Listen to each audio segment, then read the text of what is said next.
at Imperial College London. David's research has included an in-depth focus on the phenomenon of precognition with subjects under the influence of various substances, as well as many other fascinating topics. Dr. Luke's work covers a vast terrain, fusing research from parapsychology, transpersonal psychology, eco-psychology, ethnobotany, and the investigation of psychedelics. This diligent work has produced an impressive 10 books, most recently Psychedelic Mysteries of the Feminine, which you can find on the digital Amazon. When he's not busy writing or running field experiments, David directs the Ecology, Cosmos, and Consciousness Salon. He's also the co-founder, director, and current chair of Breaking Convention, International Conference on Psychedelic Consciousness. Dr. Luke is here with us today to talk about what we can learn from animism, shamanism in psychology and ecology, as well as exploring interspecies interactions arising from the use of psychedelic plants. We're very lucky to have Dr. David Luke with us. So without further ado, take it away. Yeah, thanks so much, Dexter. Thanks to DNA and TEDx Rule, as it says, TEDx. What's it?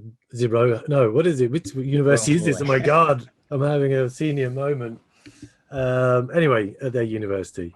Yeah, God, I've just been given too many talks. Okay, so I'll skip my introduction, really. Others say he's kind of repeated what I've already going to say. I'm really not having a good start here. So I also work at Imperial College as an honorary senior lecturer. Thanks to Dexter for pointing that out. I also run a course for Aleph Trust, which is an online professional certificate course. And I also teach on their masters on consciousness, spirituality, and transpersonal psychology. My own particular course I run, which is open to anybody, is a professional certificate in psychedelics, altered states, and transpersonal psychology. And actually, I think I spotted one or two of my students in here, which is great. And when I'm not doing that, I work at the University of Greenwich on the Thames in London, although I haven't been there for months, years possibly. I teach a psychology degree, teach masters and PhD students as well. And mostly I do a lot of research on psychedelics. I sometimes do research when I'm not on psychedelics, but it's not as much fun. So I tend to try and avoid that.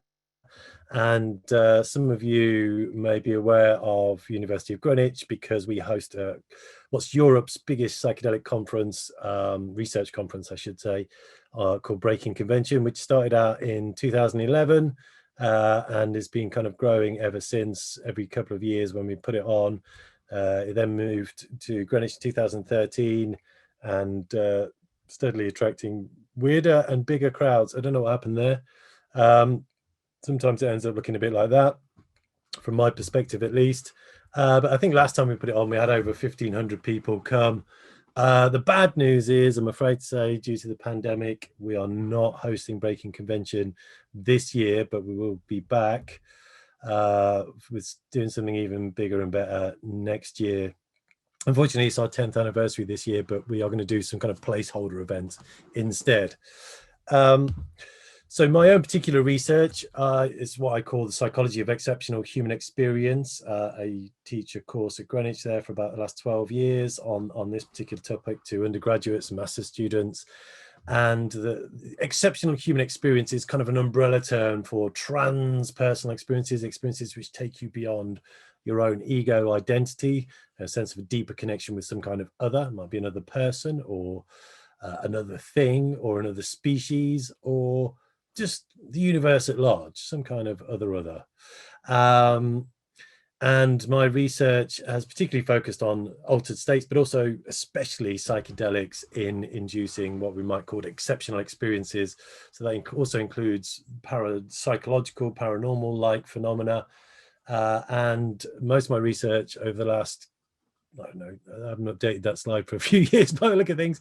2017, for the last 15 years or so, has looked at psychedelics and synesthesia, extra-dimensional percepts, out-of-body experiences, near-death experiences, entity encounters, sleep paralysis, alien abduction, interspecies communication, which is the most relevant for today, possession experiences, and what we might call psi, or that's an umbrella term for telepathy, precognition, clairvoyance, and psychokinesis. Fortunately, you can find all of that work wrapped up in one juicy little book called Other Worlds, which came out 3 years ago and had a second edition last year. So yeah, I'm going to focus mostly on the notion of transpersonal experiences as they intersect with eco-psychology through the use of psychedelics. And I'm going to give you a little bit of a backstory to that, of which there's some papers in that book of relevance. So you can think of the fields of psychology more generally, the courses I kind of teach, and the field of ecology and how they intersect. So there are some kind of more pedestrian subject areas like environmental psychology, which basically looks at kind of how humans interact with their environment more generally. And then there's eco-psychology, which is coming more from a therapeutic angle. And eco-psychology was first coined by Theodore Roszak in the early 1990s. It was a guy who also coined the term counterculture as well, interestingly. So eco-psychology or ecotherapy is based on the idea that modern urbanization has alienated us from nature and our kind of part within nature, that we spend millions of years evolving within nature. We spent much of our history as hunter-gatherers, more recently as agrarian societies, and then very recently as kind of industrialized and technologized and increasingly urbanized people. We passed a tipping point a few years ago where more than half of the world's population now live in urban dwellings. And we find that this gives rise to a sense of alienation from ourselves and from nature. And we find that mental health problems are much greater in urban environments. And it's like urbanization is in of itself some kind of madness. And so eco-psychology aims to build a saner society and a more sustainable culture through reducing this effect of alienation, and includes things like nature-based psychotherapy, shamanic counseling, and interspecies relationships. Now, mentioning shamanism, you might also position shamanism, it crosses many domains of academia, but where it intersects with psychology and ecology in some sense, because shamanism, as you may or may not know, is a kind of ancient practice. We find it all over the world. It still exists, and we think it was probably, a kind of endemic practice in human civilizations at the beginnings of civilization itself. So it's a practice whereby people go into an altered state of consciousness at will in the name of their community to transcend time and space, communicate with the spirits of nature, and bring back useful information for their community. And we find shamans all over the world, and obviously there's various techniques for going into those altered states of consciousness, but you could easily remember them with the 5 Ds, which are diet, dancing, drumming, dreaming, and I've forgotten the last one, drugs. So, drumming is the most common variety, but of course many shamanic cultures also make use of psychoactive flora and fungi, and occasionally fauna too, although that's a bit contentious. So shamanism, I don't know, click to add title. You probably didn't want to see that. I'm just going to get rid of that actually. Well, I can't get rid of it. Anyway, so shamanism, according to Mircea Eliade, is an archaic technique of altering consciousness. And according to Nabi, the purpose is to communicate with nature, and that is a nature-based epistemology in and of itself. So the various roles of shamans to be a healer, mediator between the kind of people in their community, but also between the world of humans and the world of non-human people. They may be seers, i.e. getting visions from the future. They can be psychobomps, helping usher through spirits of the dead. They're often tricksters, storytellers, poets, artists, musicians, dancers. They are, in effect, spiritual gatekeepers for their community. And they have an even bigger role than that, is that they are caretakers of nature, so that they very much regard interactions with other species as being as important as their interactions with their own species. And ultimately, they have a really big job on their shoulders in that they are healers of the world. So, you know, it's one thing to have a shamanic experience, which you may have with psychedelics, but there's another thing to be a shaman. It's quite an onerous job with a lot of responsibilities. Yeah, I don't know where I got the picture. That's my friend Santos, Don Santos Paramatai is his name, is a Waradica shaman from Mexico, is what they call a Marikami. And he was kind enough to come and do some of the opening and closing ceremonies for our conference Breaking Convention some years ago. Now, the Waradica are a really interesting tribe. For instance, they're probably one of the oldest shamanic communities on the planet that in continuous existence today that make use of psychedelic plants. And they've been using peyote, and archaeological evidence would suggest that the use of peyote in that region in the Chihuahuan Desert goes back at least 5,500 years. And they know that from kind of ritual burial sites. These quite literally could be some of the oldest continuous psychedelic using tribes on the planet. And as part of their kind of spiritual practice, they go on lots of offerings to their sacred sites. They're kind of like psychedelic monks. I like to think of them as psychedelic monks in that they're constantly engaging in kind of spiritual practices, and it's more of a kind of monastic lifestyle in that, you know, there's one in every family in every generation, pretty much. Like you might find with Tibetan monks, it's kind of like a kind of the major career path if you have to be in the Waradica tribe.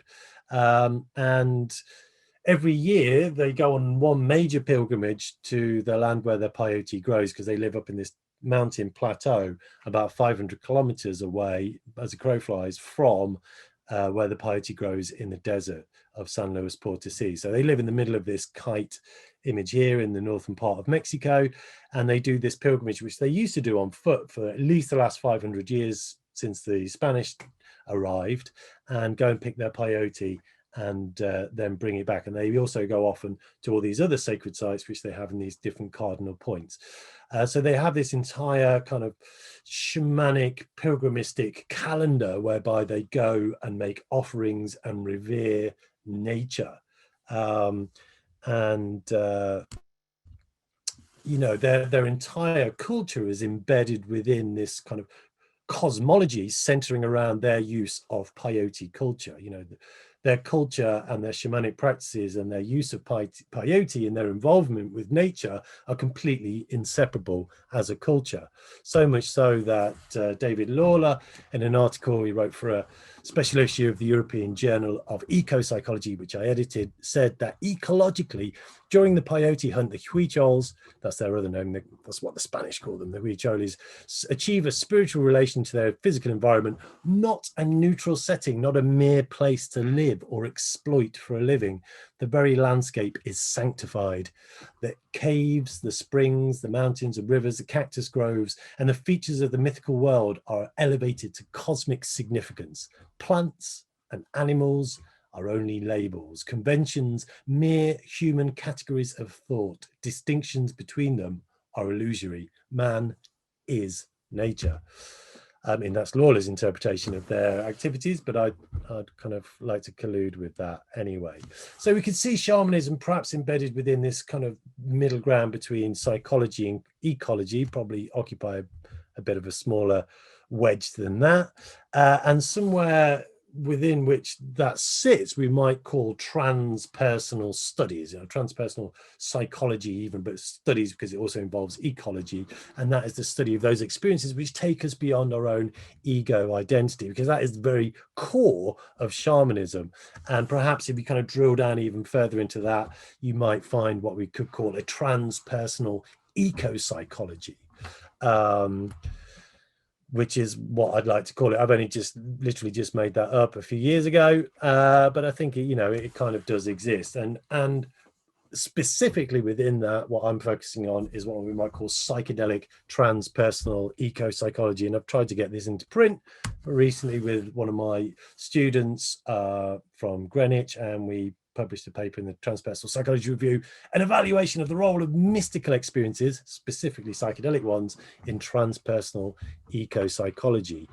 So I think that the heart of the ecological relationship to psychology through the use of psychedelics, we have foreground this notion of the transpersonal experience, which I believe can enhance people's connection to nature and give them this more kind of embedded sense of nature, that we are part of nature, not apart from it. So to do so, initially I set out to do some research. I couldn't find any literature of any data that had been collected looking at how psychedelics might give rise to kind of ecological kind of connectedness. This was about 8 or 9 years ago. So we conducted our first survey based on the finding that years before that, I'd done a survey and found that of people who had taken psychedelics, they had this whole range of transpersonal experiences, which you don't ordinarily get when you're not taking psychedelic drugs or even just taking other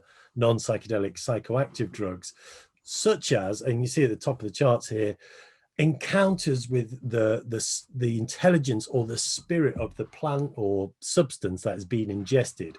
So for instance, among ayahuasca users in one of my samples, we found that 70% of people who had taken ayahuasca felt like they'd had an encounter with the spirit or intelligence of the plant itself, of the ayahuasca vine. And this was also kind of quite high with psychedelic users more generally. So it's something about psychedelics give this sense of connection, quite literally with the thing you are ingesting. So I wanted to drill down into that a little bit more. And so I set up this survey to find out what kind of transpersonal nature encounter experiences occur with psychedelics and with which particular substances. So first of all, I kind of looking at some kind of more general ideas. So I asked people how their psychedelic experience changed how much they actually just interacted with nature. And very few people in my sample, I had 150 respondents who had all taken psychedelics. Very few of them had said that they interacted less as a result of taking psychedelics. And in fact, the vast majority of them, about 80%, said that they interacted more with nature as a result of taking psychedelics. And I also wanted to know how their attitudes towards nature had possibly changed through their psychedelic use. So I asked them how much has their concern or connection for nature changed as a result of taking psychedelics. And the first column here shows you those people who felt that taking psychedelics had increased their connection with nature. You notice I don't have a column saying for those people who felt that taking psychedelics decreased their connection with nature, because none of them reported that. And in fact, and this is something astonishing, you kind of never get these kind of results in psychology research normally, is that 100% of the people in my sample said that taking psychedelics had increased their connection with nature. 100%, that's just kind of astonishing figures. And of those 100% people in my sample, about 2/3 of them felt that their concern for nature had also increased having taken psychedelics. Whereas, interestingly, quite a few didn't change, but about 15%, curiously, said although their connection had increased, their concern had decreased. And I'll come back to that later in a follow-up survey I'm going to talk about. I also wanted to know, which substance was going to be like top of the pops, which is the one substance, show my age, one substance that is kind of that most drives connection and concern. And where people reported any particular substance which had driven their concern or connection, it was most commonly psilocybin mushrooms. So about half of the sample said that taking mushrooms had increased their connection with nature, and about a quarter said it increased their concern. Interestingly, substances like synthetic psychedelics, dissociative anesthetic, ketamine, had actually more likely to reduce people's connection and concern for nature than increase it. Although, of course, ketamine is a dissociative, which means it kind of disconnects you from the material world.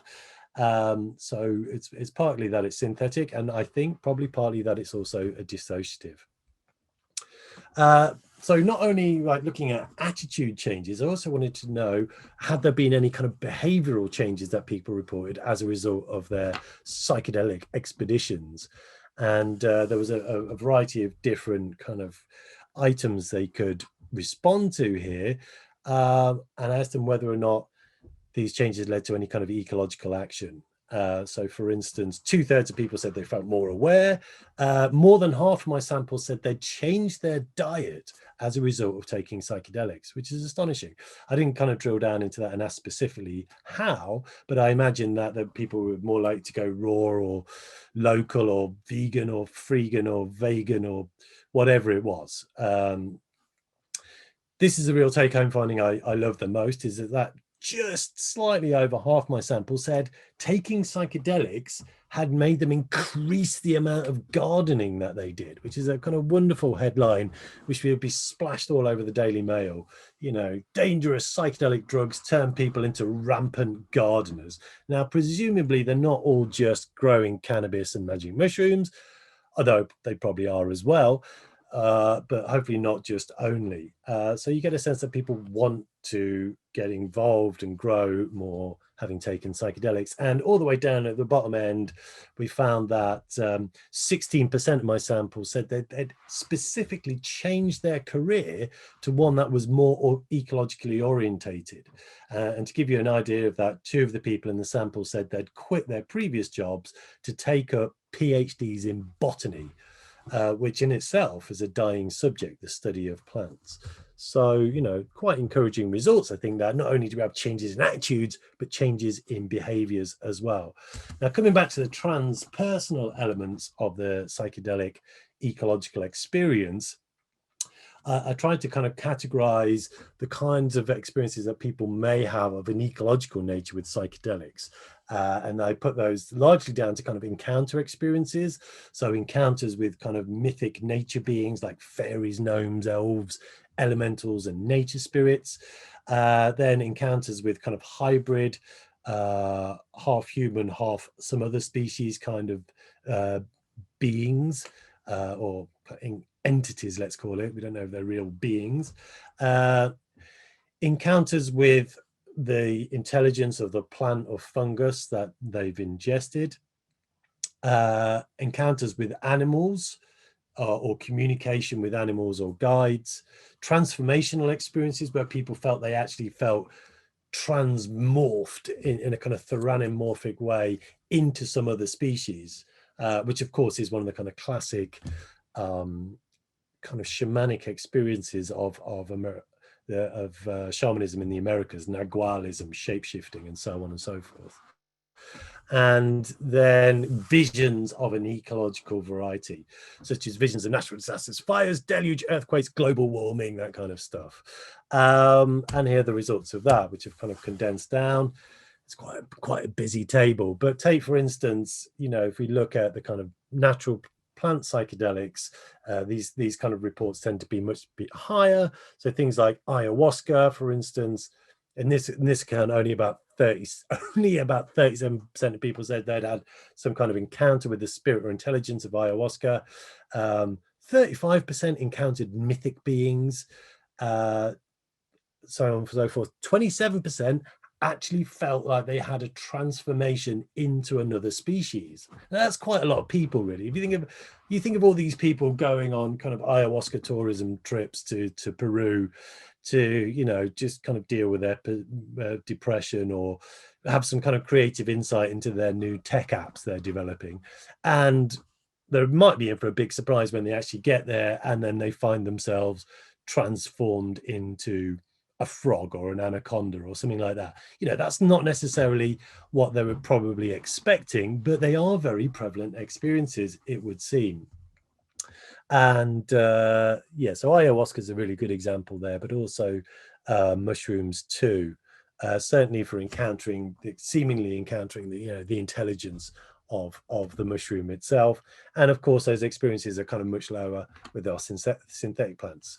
So that was my initial survey about 8 years ago. But I wanted to follow up with that and drill down to it a little bit further. So with my new PhD student, we did another survey a couple of years ago, and Alex Irvin is his name, and he did the analysis on this. And we had a bigger sample, had a sample of twice the size, and we also kind of got a lot of qualitative accounts, which I'm going to talk to you now about. And he drilled into those and did this kind of thematic analysis and looked at the kind of various trends. And I'm just going to give you a very basic overview of that more recent survey.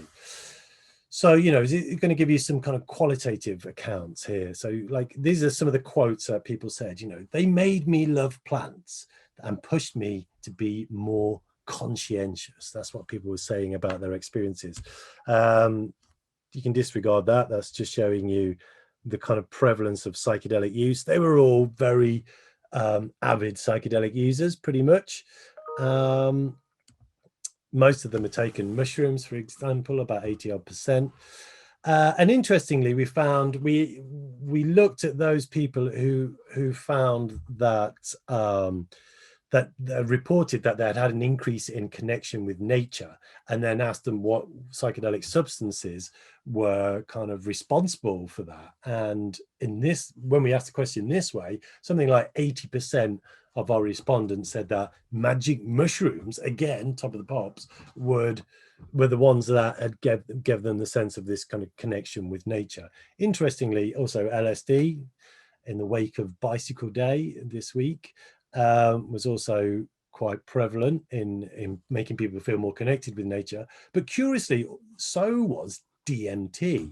About 20% of our respondents said taking DMT had made them more connected to nature. And that is quite curious, because DMT is usually this very short 10-minute experience with you got your eyes closed and you just feel kind of blasted into some kind of alien other reality. And to give you an example of how that might induce a sense of connection with nature, is a quote. So DMT sent me into an extremely artificial and alien universe, far removed from what I considered natural. Human beings are some kind of conduit between the natural world of living organisms and this alien realm of technology and artificial constructs. So it made them feel more connected with nature by somehow making them feel more alien. Which is something we didn't necessarily expect, but I just thought I'd throw that in there because we're quite intrigued by 20% of our respondents saying DMT had made them more connected with nature. We also gave them some psychometric measures. I'll just look at these scales very quickly. And one is called the inclusion of nature in self. And this scale it's very simple. It basically gives you a few kind of Venn diagrams, where you have two circles, one for self and one for nature, and you choose the degree of overlap between the two circles. So somebody who doesn't feel that their self is in any way connected with nature would have the two circles completely separate, whereas somebody who felt they were completely embedded within nature and nature embedded within them and there was no difference whatsoever would have the two circles completely just kind of in the same circle. And our respondents reported their sense of inclusion in nature and self somewhere between these two. So quite a high degree. And on the scale of 1 to 5, it was 4.3, which is actually higher than the general population, which is kind of usually around about 3.7. So, we sense, so overall our psychedelic using community had this much higher sense of inclusion of nature in self. And that is also something that Sam Gandhi is going to talk next, found in their field study with psilocybin retreat users. So yeah, I can say that. And it was about the same kind of 4.4, I think, in their study. And we also found that when we kind of looked at these qualitative accounts, people's just, what they actually said, we were able to categorize it and develop this schematic of how their psychedelic use led them to have this increased ecological consciousness or nature connectedness. And we found that the transpersonal experience was quite core to the majority of experiences, but also that in some ways people's prior activities in life also had an effect. So we asked people in a non-leading way, what experiences have led you to feel connected to nature? And we let an open-ended question without kind of implying that psychedelics would be important in that. And then the next question was, how did psychedelics lead you to feel more connected with nature? And we found that actually about 2/3 of our sample said that they already had a prior connection with nature through their upbringing, their childhood, like prior, often from people living in rural environments, but not just, also people who are living in urban environments who may have made use of their park. So a lot of people had this existing connection with nature, about 2/3 of our sample, but that the psychedelics acted as this amplifier experience, like would enhance their connection with nature, often through a kind of transpersonal experience. So it'd be kind of fueled by this kind of transpersonal elements of the psychedelics. On the other hand, about 1/3 of our sample didn't really feel they had any kind of existing prior connection with nature, but the psychedelics in some way revealed to them this connection that they weren't really aware of. They suddenly kind of stepped over this threshold from being apart from nature to being part of nature. And to give you some quotes to give examples of that, one of the amplifier roots is, it's not just psychedelics that make me think about the environment, but they enhance the connection to nature. So this is somebody who's already feeling kind of nature connected, but psychedelics just turn up the volume. In the revealer category, we had quotes like this: I experienced a defrag, kind of weirdly in a very kind of technological jargon, a restore to factory settings and a download of new software, which is possibly the most unecological thing you can say, but they felt like, they'd gone back to this more primal kind of factory setting state, whereby they kind of recognized nature for what it was. And so they had this revealing experience.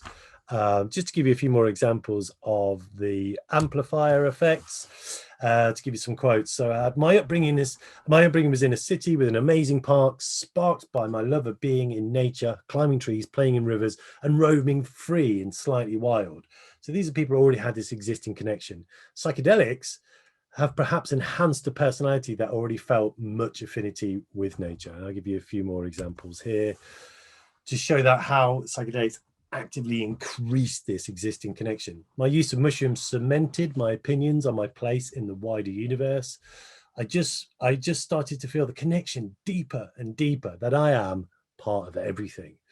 My sense of connection to the environment has been hugely enhanced by use of psychedelics over the past 4 years, to an extent that I would call life-changing. And finally, magic mushrooms, which allowed me to feel what I already know. They increased my confidence in its truth. So these are the kind of revealer types. And it's just like one last one. So during those times, when I felt it was too much for me, I always used the outdoors and nature to get me through them. And so this is another dimension, which hopefully Sam is going to talk about more in his session this afternoon, is that the idea of nature itself, of being a cure, being beneficial to one's well-being and mental health. So people often kind of use nature. I'm a nature user, because it makes me feel good. Moving on to the kind of the revealers, here's to give. I really like this quote. So this is somebody, working in the urban environment of London. I remember coming back into work on a Monday morning after tripping at the weekend and looking out the 20th story office window over London. I saw a woodland in front of me with buildings poking out between the trees, where beforehand I had only noticed the buildings and the trees were the background. It was a complete foreground background cognitive switch, which is kind of great. So you can see this it totally just changes perspective from one that was not apparent before. And just to give you one more quote, I came back into my being. The dawn began to break and every rock, grain of sand, tree and branch became reflective of the patterns that exist within the human body. So people feeling like observing the patterns as well in nature, it was a kind of one of these core themes that came through. So there we have our kind of basic model of how different prior experiences or prior connections with nature are mediated by the psychedelic transpersonal experience to increase people's eco-connectedness. So, and just some more quotes. I am connected to the same fabric of consciousness that pervades all of existence. And you could say it's marked by connectedness is the kind of driving force in all of this, which is the basic premise of transpersonal psychology in itself, the sense of an enhanced sense of connection with some kind of other, going beyond our own ego identity. This feeling of separateness and alienation was shattered by it, and I deeply understood that fundamentally there is no separation at all. Spot on. I've got some more quotes. Yeah, just this last one quote then. This is one that relates back to, we wanted to also drill down into how is it that although 100% of our people in our first sample felt more connected with nature, and the vast majority of them also then felt more concerned with nature, how is it that some people said that they felt less concerned about nature, having taken psychedelics, but feeling more connected? And I guess this is one of the things I anticipated, was that some people felt like that actually, you know, nature itself is going to be fine. It's just us who are the kind of the problem. So we're like a parasitic organism that uses the earth as our host, and using up its resources isn't bad as much as it is natural, chaotic, and perfectly in line with everything else. So some people felt it was just all is good with the planet. Our kind of cancerous parasitic relationship with nature is just something that ultimately will probably be shrugged off. I'm just going to finish with a few quotes. Actually, I'm not going to finish. I've got just a few more things.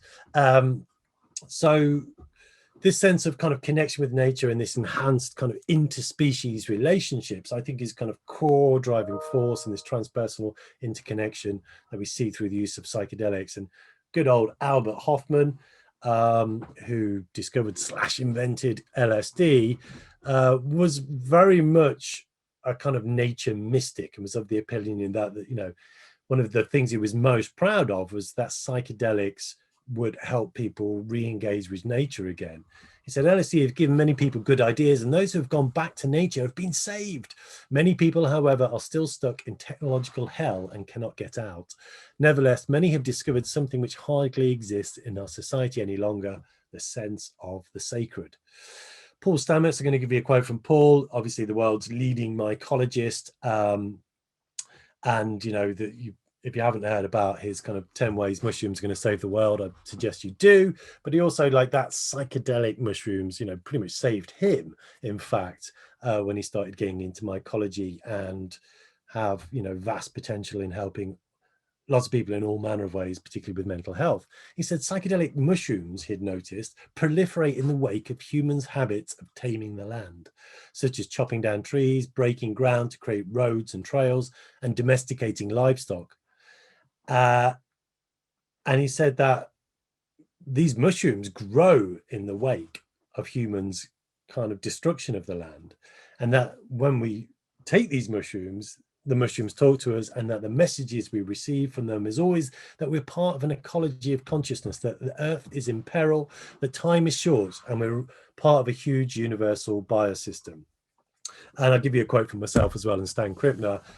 In our study, in our original paper from about a dozen years ago, where we looked at interspecies relationships through psychedelics, one of the things that was kind of we flagged was that in kind of common everyday ordinary discourse, the idea of talking with spirits of nature or with other species is basically considered madness, right? But we said, well, which is the more mad, communicating with the spirits of nature, or sitting back whilst Earth's ecosystem descends rapidly into the greatest wave of mass extinction in 65 million years? And of course, that's where we are currently. We're in the 6th mass extinction. It's happening much faster than all of the previous mass extinctions, and it's almost entirely due to the cause of one thing: humans, which you can see quite easily from this graph. And by some estimates, the rate of extinctions are accelerating to the point where within the next 600 years, there may not be any species left, by some estimates, right? Academic estimates. So, you know, we really are in a pretty grave situation ecologically. And so I think nature has a question for us, and that's, well, what are we doing about it? So what are we doing about? Well, myself and Sam and a few colleagues have been writing papers and finding ways in which we think psychedelics are going to be part of this equation for a solution to some of our problems by enhancing connection with nature. So much so that Sam and myself and some others penned this article whereby we put forward a proposal that psilocybin-assisted psychotherapy would be much better if it were done outdoors rather than hospital settings, for a variety of reasons, which hopefully Sam will go into. One being that we know that psychedelics enhance nature connection, but that being in nature itself also enhances nature connection, and being in nature also enhances well-being.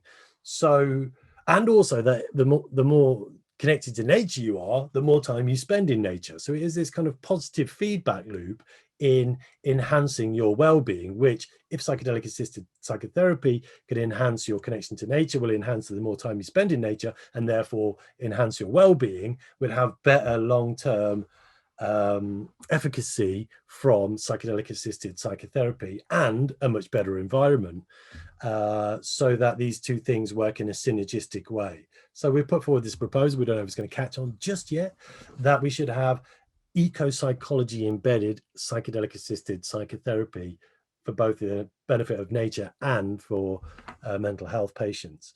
But I'm just going to round up by saying I think there's a few different ways which I haven't really considered in which psychedelics may kind of be the fusion between psychology and ecology, and enhancing both our psychological state and the environment.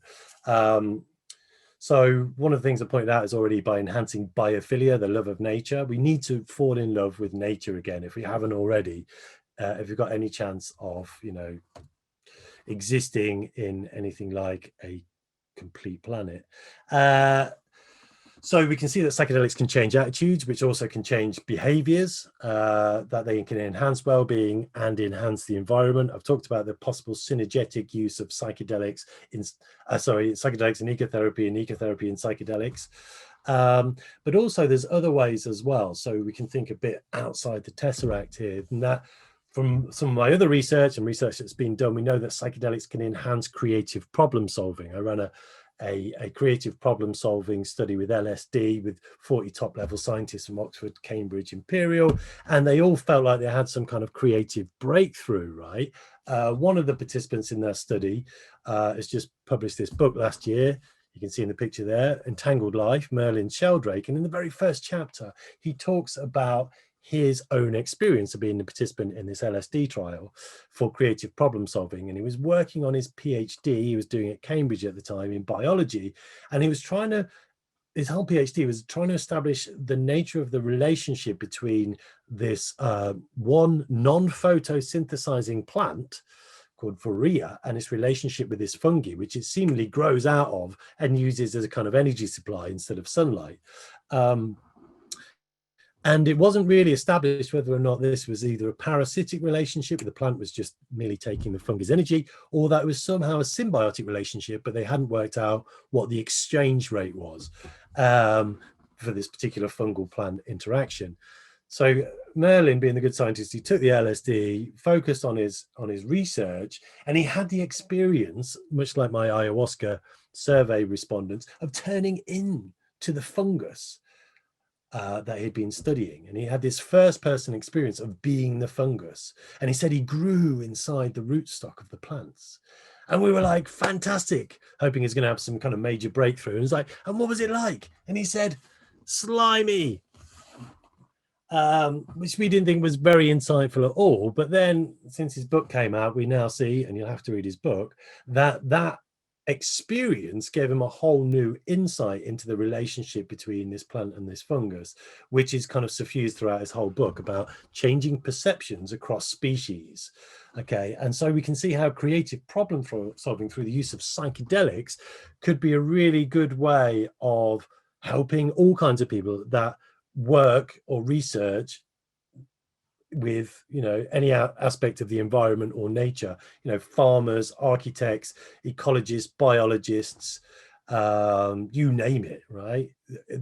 They could, if we use psychedelics to enhance their creative problem solving, we might get to better, more ecologically orientated solutions through changing our perceptions.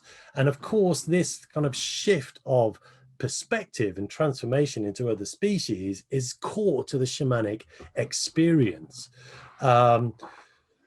And, you know, that's got to be a good thing, for not least because it then also shifts our kind of hierarchical ego perspective, right, of our species centricism, which is, it's very hard to kind of be too species centric about things when you've been massively humbled by LSD and turned into a fungus, right? I once had an experience of being turned into a bush and was laughed at by all the blades of grass. It was a very humbling experience. But there's other ways as well. So I think, you know, we can enhance our interspecies communication, reduce our speciesism. And this is something we can learn from these indigenous shamanic cultures who use psychedelics to work towards harmony, a better harmony with nature through reciprocity, and that we never take without first giving, you know, and that you keep everything in balance with nature.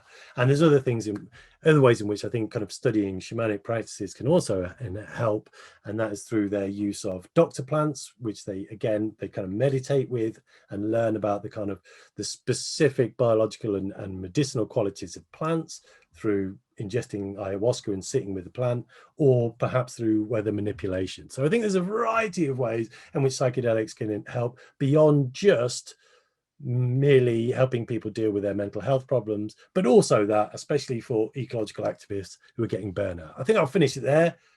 My God, I've nearly got a little bit of time left for questions.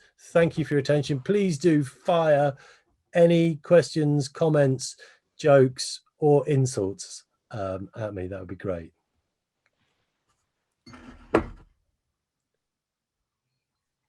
Yeah, I think you're still muted. Thank you very much, David. That was excellent. We've been giving our speakers a little round of applause, just if you want to unmute and give a little appreciation. Bravo, bravo, bravo. Oh, thank you. Yeah, that was excellent. If you wouldn't mind ending your screen share, it's a little easier there to we see. go. All right, yeah, so drop any questions you have in the chat. I think we've got about 5-6 minutes for a few questions just for David before we take a little break before the panel discussion with Sam and David to start at 3:15. So if you have Jenny. any, just specifically for David, drop them in there. So, all right, Jenny has one question. What are elementals? Well, so a lot of the shamanic traditions, particularly on the Americas, they work with this kind of like the cardinal points, like east, north, south, east, and also elementally, like with the elements, earth, water, fire. What have I forgotten? Fire. Air. There you go. And so, you know, like classically, like working with the eradicate, for instance, you know, you kind of go, all right, we've got a bit of a problem here with this situation. And they'll go, yeah, the problem is you're out of balance with fire. You need to go make some offerings to the fire, or we need to go make some offerings to the water, or we need to go make some offerings to the air. That's basically their answer to everything, pretty much, right? So they work on a very simplistic level of just kind of the four basic elements, not chemical elements, but the four basic elemental elements of nature. And that if we kind of just maintain our communication and connection with them, we can maintain harmony and balance. I mean, we need all four of those things to live, to survive. So they are fundamentally basic to our existence. And, you know, in the modern world, as moderns, we just take all that for granted.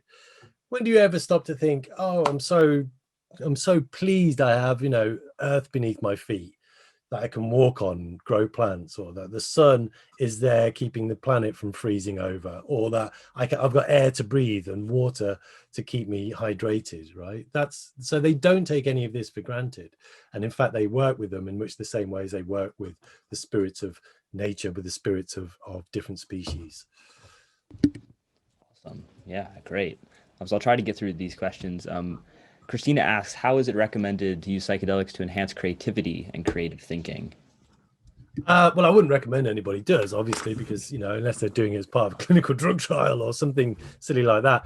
But Well, I mean, what we did is we got our participants just to focus on their research project. So they had to kind of write down their intentions quite clearly, the kind of the specific research problems. It was all research based because they're all top levels, scientists, engineers, mathematicians, physicists. And so they had to kind of usually really kind of difficult questions that nobody really knew the answer to, but that they'd reached in their research, they'd love to get some insight into. So they just focused on those, and we would kind of bring their attention back when they were just kind of like spacing out and fiddling around with the mood lights. We'd kind of remind them, remember, you're trying to focus on your research question. And the insights would come, but never in ways in which they really expected them. So here they're expecting to find suddenly a formula, but they'll be able to write this down. And so what psychedelics do is they enhance what's called divergent thinking, which is the tendency to find kind of new associations between perhaps old information and put them together in novel ways, right? Whereas everyday normal waking consciousness logical linear problem solving is what we call convergent thinking. That's like very useful for everyday problem solving and activities.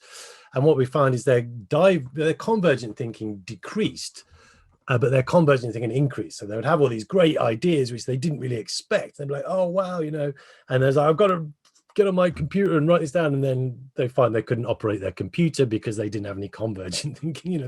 They couldn't even make their computer function. They couldn't even turn them on half the time, let alone tie their shoelaces.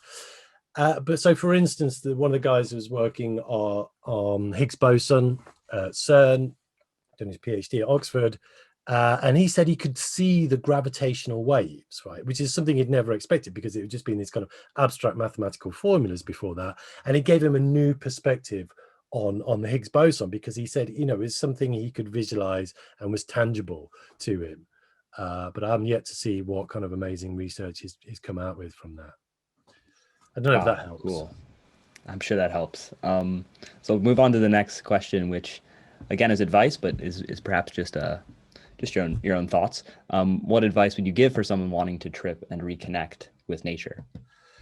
Well, the obvious thing here would be to be out in nature, right? I mean, curiously, from like Sam's research, or was it the study Imperial, they found even when people are in the lab, actually, that they had an enhanced nature connection, right? So even when people take psilocybin in a laboratory, they feel more connected with nature afterwards, which is curious. But they kind of, what we think is that people just tend to have a greater connection with everything under the influence of psychedelics. Literally your brain's having more connections with parts of the brain that don't ordinarily communicate. You have a deeper connection with your own unconscious, your past traumas, your kind of hidden personality dimensions, your shadow, deeper connection with other people through enhanced empathy, openness to experience, reduced authoritarianism. And we also have a deeper connection with environment, and also a deeper connection with the cosmos too. So those kind of deeper connections just tend to happen across the range anyway. But if you happen to be out in nature when you're having a psychedelic experience, which is usually the most preferred and the most advisable, then that is likely to kind of bootstrap that experience and give you an even greater connection with nature, I would say, theoretically speaking. Awesome. Yeah, I think we'll go for one more question and then probably save the rest for you and Sam, because I think you can both answer them quite well. So Alexia asks again, have you done more research on psychedelics and psi paranormal capacities, telepathy, clairvoyance, etc.? I know she was also particularly interested in past life regressions.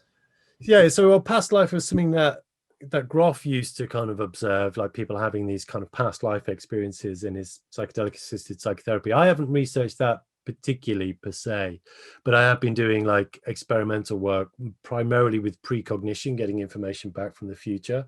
I'm still yet to kind of publish my various experiments in that, but they've all been kind of positive in their own particular way. So I think there's, I'm developing a good body of evidence to suggest that this sort of shamanic notion of transcending time and space in an altered state to bring in back useful information can be demonstrated in the lab with psychedelics through very tightly controlled precognition experiments, for instance. And it also overlaps with the ecological angle as well, of course, in that when people feel they're connecting with these other species, it's like they're having some kind of direct telepathic communication with them. So I think this also plays into this transpersonal ecodelia angle too. But I think I've run out of time. Yeah, excellent. Yeah, I mean, I'm sure we can explore that a little more in the panel discussion. But thank you very much for that talk. That was excellent. I learned a lot, took a lot of notes.